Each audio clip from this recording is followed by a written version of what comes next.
Anger and frustration over the AIDS crisis spilled over into a big protest today at City Hall in Manhattan. More than 2,000 people demanding action.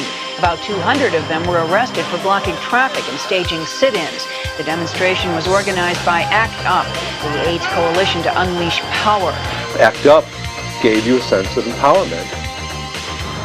It made you feel like you were actually doing something about it rather than just being a victim.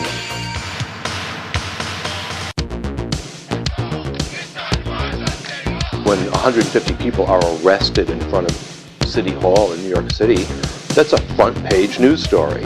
And the fact that people are willing to get arrested and to be carried, physically into a police van and driven off to jail makes people stop and think.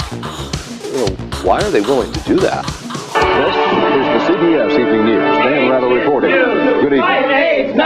We're going to take a break for a commercial just now. Several members of ACT UP, an anti-AIDS activist group, were arrested. CBS believes they entered the studio by using fake CBS IDs.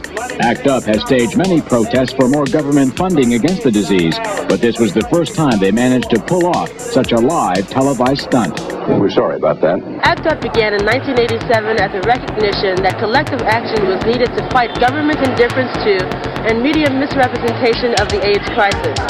Silence, in a very real, visceral sense, did equal death. Our friends were literally dropping dead every week, and it was devastatingly hard to get people to listen. You are raising the possibility that people are dismissing it because it strikes mostly the gay community? There is no question in my mind. If this were happening to you and the white, straight, middle-class community, it would have been attended to a long time ago.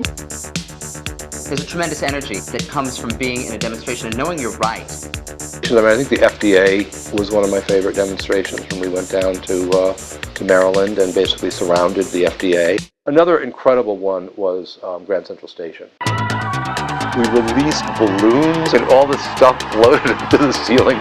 We had these horns, these like horribly loud horns, and began going, and people climbed up on the board where the trains are coming and going and unveiled this huge thing.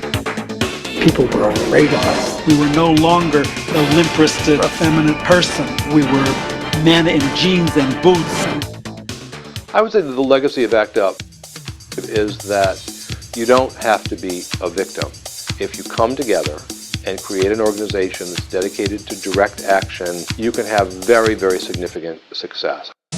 There has to be moments in time when people will respond on a gut, grassroots level. ACT UP recognized evil and confronted it. Well, the evil things that made me angry then still make me angry now.